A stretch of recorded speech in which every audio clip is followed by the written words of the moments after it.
눈에는 보이지 않지만 이곳에 있는 우리 모두의 가슴을 열어보면 삶이라고 하는 전쟁터에서 입은 상처 자국이 없는 사람은 하나도 없을 것입니다. 우리는 그 상처를 가지고 이 예배의 자리에 나왔습니다. 예배라고 하는 것은 그 상처를 하나님 앞에 내어 보이고 또한 내려놓는 것입니다.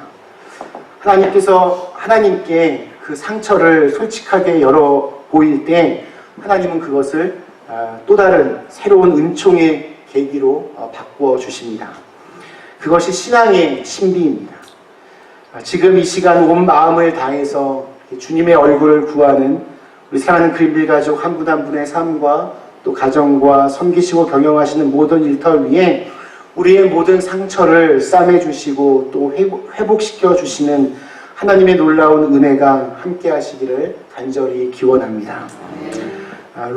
이탈리아 로마에 가면 스칼라 산타 성당이라고 있습니다. 그 성당은 굉장히 유명합니다. 왜냐하면 그 성당 안에는 홀리 스테어스라고 하는 거대한 계단이 그 성당 안에 있습니다. 예루살렘의 빌라도 법정에서 예수님이 직접 끌려서 올라가셨던 그 계단을 나중에 콘스탄틴 황제의 어머니 헬레나가 그리스도인이 된 다음에 그 계단을 통째로 로마 그 성당에다 그대로 옮겨 놓은 것입니다.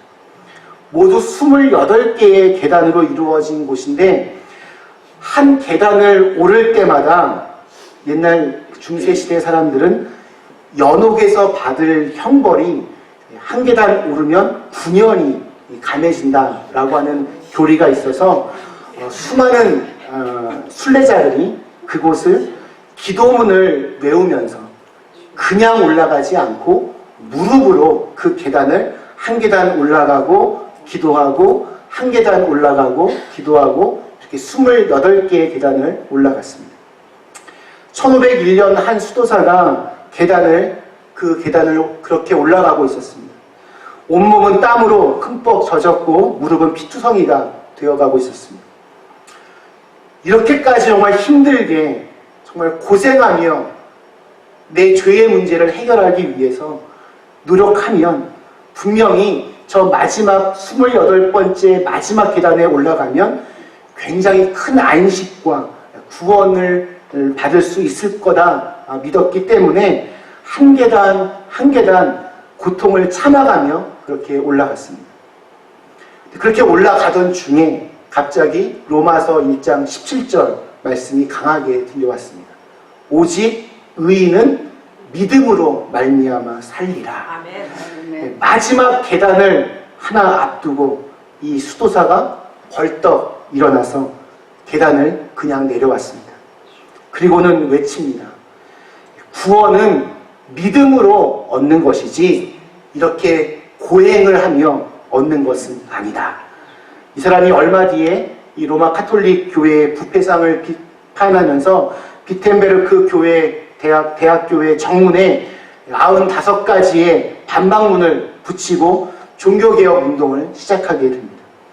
우리 개신교의 아버지라 불리는 우리 마틴 루터였습니다.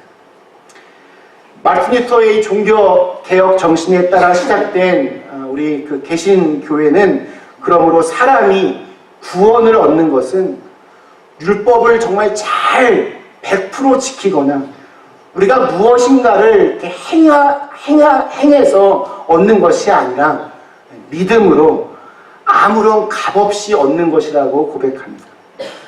아무리 돈을 많이 벌어도 아무리 공부를 많이 해도 아무리 착한 일을 많이 해도 예수님을 구주로 믿지 않으면 모두 헛된 노력에 불과합니다. 믿음이 정말 중요합니다. 믿음이 우리를 구원으로 이끌어주기 때문입니다. 아멘. 오늘은 우리 종교개혁 기념주일입니다. 우리는 지난주부터 우리 교회를 새롭게, 믿음을 새롭게 라는 제목으로 종교개혁의 가장 중요한 기본적인 정신 5가지를 살펴보고 있습니다. 제가 지난주에는 예수는 그리스도시다, 우리의 구원자가 되신다라는 말씀을 했습니다. 오늘은 두 번째로 구원은 믿음으로 얻는 것이고 그 그 믿음은 결국 어디를 바라보며 사느냐에 달려있다는 그런 주제로 함께 같이 은혜를 나누려고 합니다. 어느 젊은이가 골동품 가게에 취직했습니다. 골동품 가게 운영하려면 제일 중요한 것이 가짜와 진짜를 잘 구별하는 것입니다. 가짜와 진짜 구별하는 거 여러분 생각만큼 쉽지 않습니다.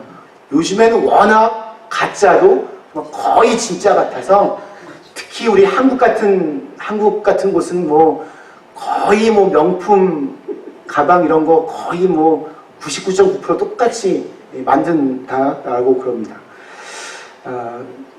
아무튼 이 골동품 가게에 취직을 했는데 이 젊은이가 처음부터 내가 무엇이 가짜인지를 이건 가짜야 가려내기를 원했습니다. 그런데도 주인은 가짜를 골라내는 법은 가르쳐주지 않고 6개월 동안 진품만 계속해서 보여주었습니다. 그러다 어느 날 주인이 가짜를 하나 가지고 와서 점원에게 보여주었습니다.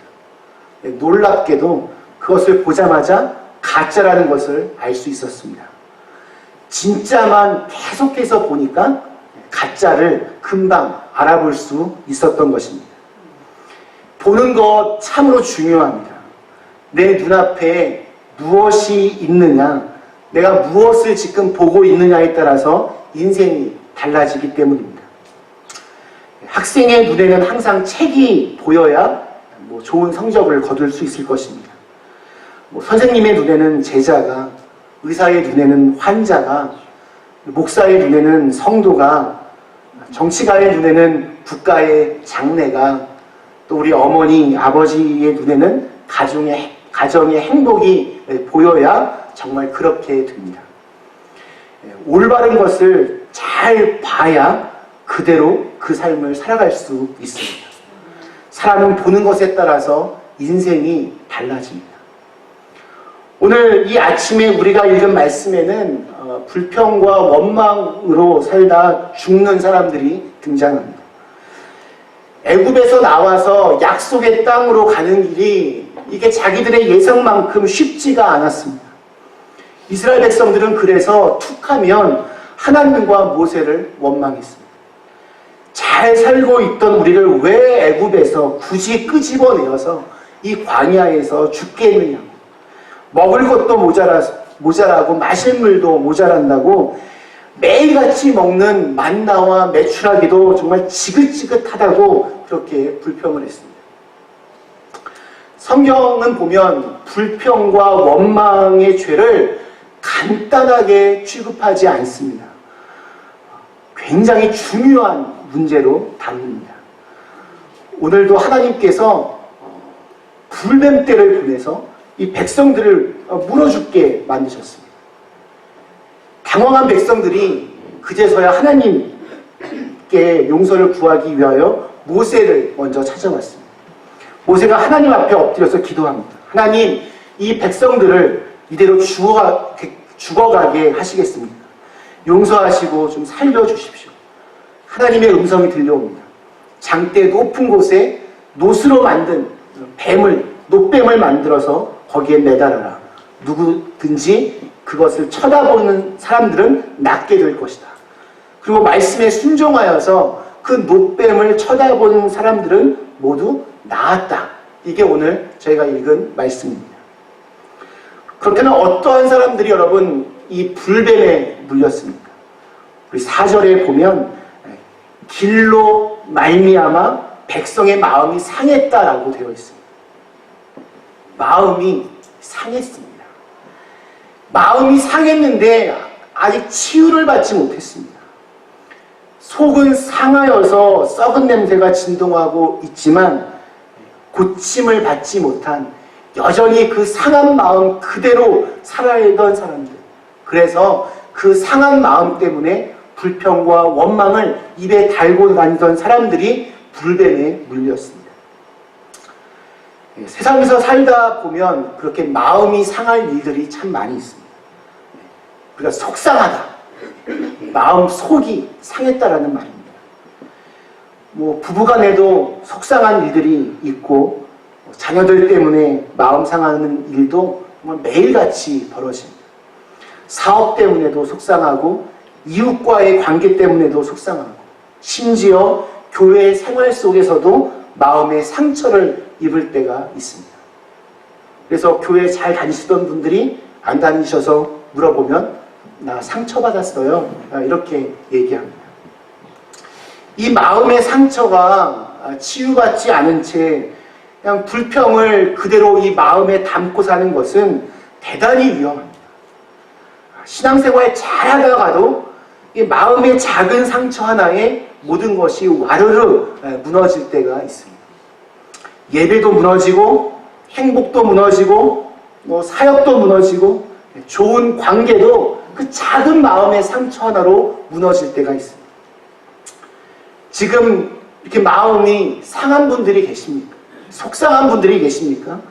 오늘 이 시간 예수 그리스도의 보혈의 피로 여러분 다 깨끗이 고침받으시기를 간절히 축원합니다. 아멘. 이스라엘 백성들이 길로 말미암아 마음이 상했다고 합니다. 하나님께서 예비해 놓으신 길이 못마땅했습니다. 그 길이 아닌 것 같았습니다. 너무 멀게 느껴졌고 너무 길이 험했습니다. 그래서 자꾸 불평을 하게 된 겁니다. 하나님께서는 우리의 인생을 향한 거룩한 계획을 가지고 계십니다. 아름다운 인생의 청사진을 가지고 계십니다. 그런데 그 길이 나는 마음에 안 든다라고 말합니다. 나는 좀 그럴싸해 보이고 넓고 평탄한 길을 가고 싶은데 하나님은 자꾸 우리를 좁은 길로만 인도하시는 것 같습니다. 사랑하는 그린비 가족 여러분, 지금 내가 걷고 있는 그 길에 대하여 내가 지금 걷고 있는 이 하루하루의 삶이 감사로 충만하십니까? 아니면 불평하는 하루하루를 살아가십니까? 저와 여러분이 걸어가고 있는 인생 길이 찬양의 골짜기가 되어 있습니까? 아니면 불뱀 골짜기가 되어 있습니까? 지금 걷고 있는 내 인생길에서 불평이 있고 원망이 있다면 그것은 우리 곁에 지금 불뱀이 아주 가까이 있다라는 신호일 것입니다. 원망이 자꾸 쌓이게 되면 왜 문제냐면 하나님이 보이지 않기 때문에 그렇습니다. 5절에 있는 말씀은 이스라엘 백성들의 영적 상태를 그대로 보여줍니다. 백성이 하나님과 모세를 향하여 원망하되 어찌하여 우리를 애굽에서 인도해내어 이 광야에서 죽게 하는가. 이곳에는 먹을 것도 없고 물도 없도다. 우리 마음이 이 하찮은 음식을 싫어하노라. 지금 누구를 무엇을 원망하고 있습니까? 하나님을 원망하고 있고 하나님께서 애굽에서 인도하여 낸 그 사실을 원망하고 있습니다. 노예 생활에서 구원해 준 것이 못마땅하다는 정말 말도 되지 않는 원망을 하고 있습니다.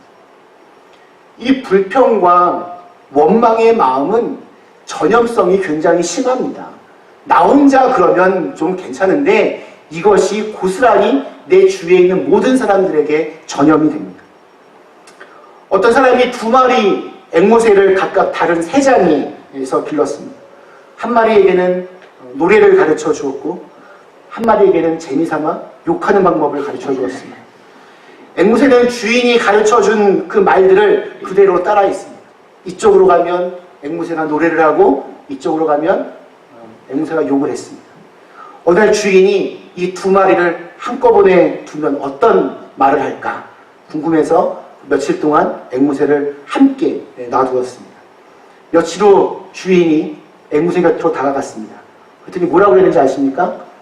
2마리 다 똑같이 주인 새끼 온다, 주인 새끼 온다 그랬더랍니다. 그러니까 노래를 함께 배운 것이 아니라 욕하는 것을 함께 먼저 배웠습니다. 나쁜 것들은 정말 대단한 전염성을 가지고 있습니다. 우리가 그래서 전염병이라고 부릅니다. 불평과 원망 역시 자신만 망하게 하는 것이 아니라 다른 사람도 망하게 하는 못된 전염성이 있습니다. 제가 집에서 정말 사는 게 지긋지긋하다, 인상 팍팍 쓰면서 다 정말 꼴보기 싫다. 정말 우리 교인들 정말 왜 그럴까? 이런 얘기 계속하면 이게 저만 그걸로 며칠 다 끝나는 것이 아니라 조금 뒤에는 저희 아내도 함께 맞장구를 치며 그 집사님이 문제야. 이런 얘기를 합니다. 나중에 또 시간이 지나면 우리 애들도 교회 가기 싫어. 이런 얘기 하게 될 겁니다. 자꾸 전염되어서 모두를 다 그렇게 정말 짜증나게 하고 불평과 원망으로 함께 서로 아주 날카롭게 만들어버립니다. 그렇다면 왜 불평과 원망이 우리 신앙인들에게 생깁니까? 감사를 잃어버렸고 또한 그런 감사를 잃어버리면서 하나님도 잊어버렸기 때문입니다. 이스라엘 백성들은 우리 5절 우리 마지막 부분에서 뭐라고 얘기합니까? 이 하찮은 음식을 싫어하노라 라고 얘기했습니다. 여기서 말하는 이 하찮은 음식이 무엇입니까? 바로 만나입니다. 하나님께서 이스라엘 백성들을 그 광야에서 죽게 하지 않으시고 매일같이 그들을 먹이셨던 그 만나입니다. 정말 신비로운 그 만나. 근데 하나님께서 주시는 그 음식이 매일같이 먹다 보니까 이제는 감사하지 않고 권태기가 찾아온 것입니다. 하나님께서 광야 한가운데에서 이스라엘 백성들을 굶기지 않으시려고 신비한 만나를 주셨는데 그 덕분에 죽지 않고 그때까지 살아있었는데 이제 그들은 만나가 하찮은 음식이라고 평가합니다. 오늘날 우리의 신앙도 마찬가지입니다. 처음 주님을 만났을 때 나 같은 이 죄인을 만나주시고 나처럼 이렇게 허물 많고 연약한 사람을 세워주셨던 하나님의 은혜가 처음엔 너무나 감사했지만 시간이 지나면서 그냥 그저 그렇게 느껴집니다. 뜨겁게 기도하면서 나와 함께 하시는 하나님을 경험한 적이 언제인지 가물가물합니다.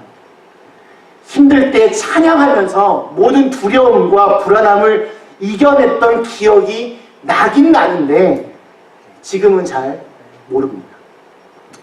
하늘의 만나처럼 매 주일마다 신선하게 느껴졌던 설교 시간이 이제는 언제 끝나나, 오늘은 좀 기시네, 오늘 점심은 뭐 먹나, 시계만 바라보는 하찮은 그런 시간으로 바뀌게 됩니다.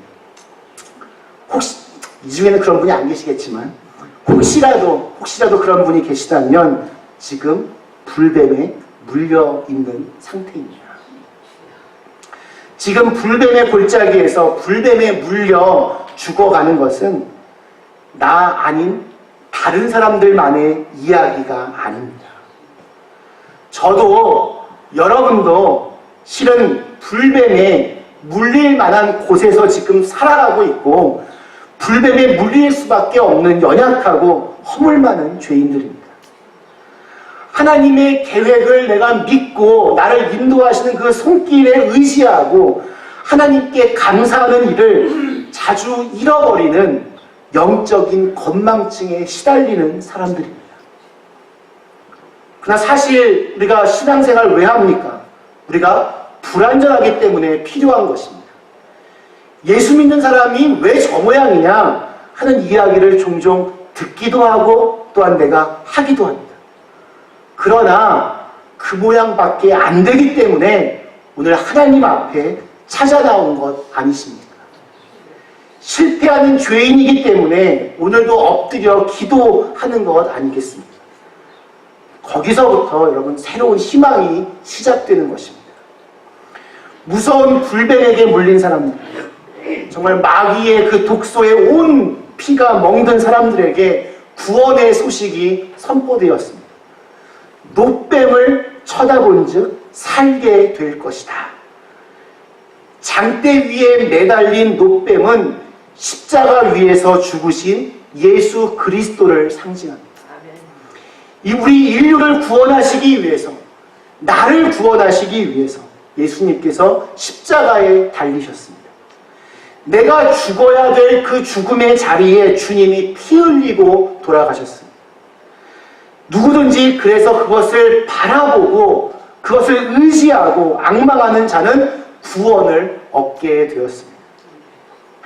지금 이스라엘 백성들의 상황을 한번 생각해 보십시오. 뱀에게 물려 신음하는 사람이 옆에 쓰러져 누워 있습니다. 아프다고 난리입니다.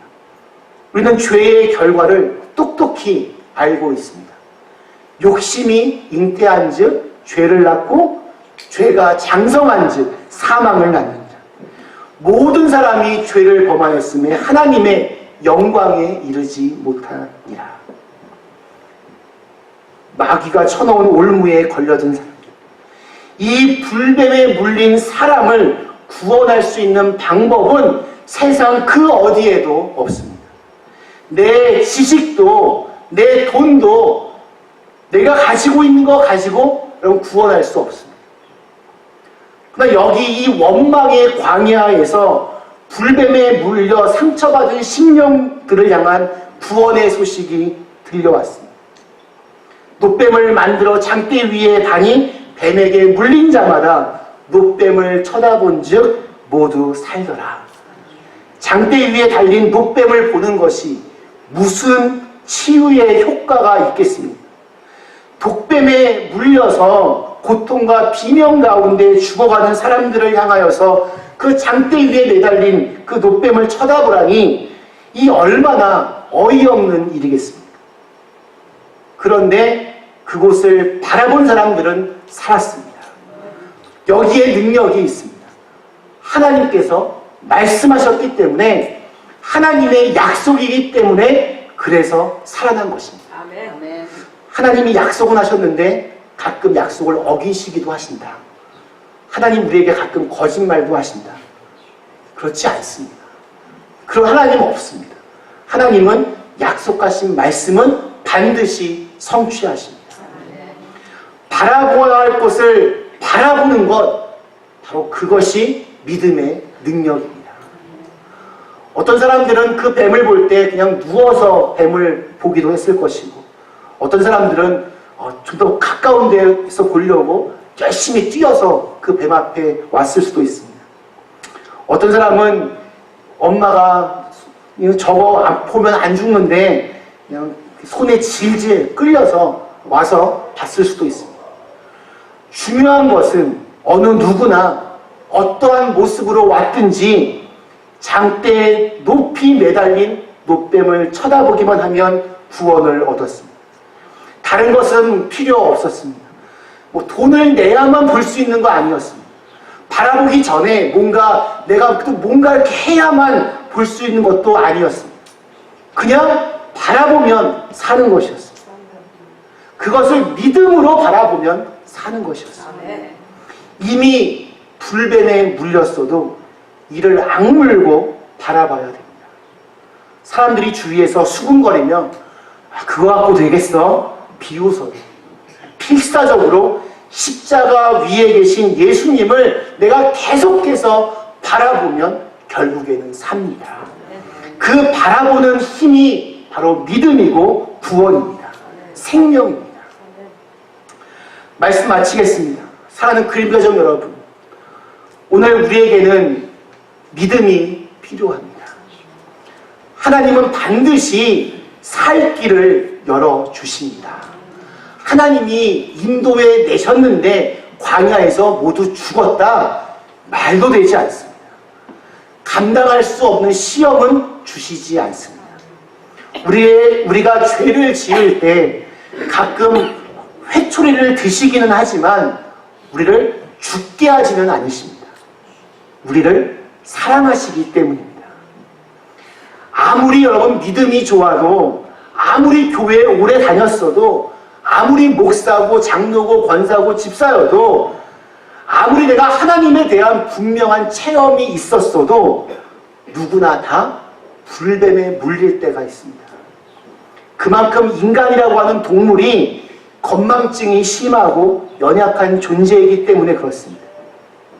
그렇게 지금 내 믿음이 흔들리고 내 입에서 하나님을 향한 감사보다는 원망과 불평이 터져 나올 때, 그때 정신 차리고 다시 고개를 들어 주님을 바라봐야 됩니다. 또 믿음 좋은 사람도 이 정도인데 아직 분명한 체험이 없는 사람들, 그런 분들도 이 길이 맞는 걸까? 괜히 시간 낭비하는 거 아닐까? 괜히 바빠 죽겠는데 꼭 이렇게 예배 드려야 될까? 별로 재미도 없는 것 같고 신앙생활을 하는 것이 하찮아 보일 수도 있습니다. 그래서 때로는 갈등하고 고민할 수도 있습니다. 그러나 이 자리에 억지로라도 누구의 손에 질질 끌려서라도 억지로라도 나와 주님을 바라보시면 구원을 얻습니다. 여러분, 믿음은 들음에서 생깁니다. 자꾸 듣다 보면 나도 모르게 내 마음속에 그 믿음이 조금씩 쌓여져 갑니다. 그러다 어느 순간 아멘, 주 예수여 어서 오시옵소서, 주님을 영접합니다. 주님만이 나를 영접해 주실 분임을 내가 믿습니다. 내 마음 중심의 문을 주님께 엽니다. 이제 나를 찾아오셔서 나를 용서해 주시고 나를 하나님의 자녀로 삼아 주옵소서. 마음으로 믿고 입으로 시인하기만 하면 이 시간 모두가 다 구원받은 하나님의 자녀가 됩니다. 모두가 불뱀에 물릴 수 있습니다. 죽을 수 있습니다. 그러나 노뱀을 쳐다보면 삽니다. 이것이 믿음이고 이것이 바로 은혜입니다. 믿음은 그렇게 바라보는 힘입니다.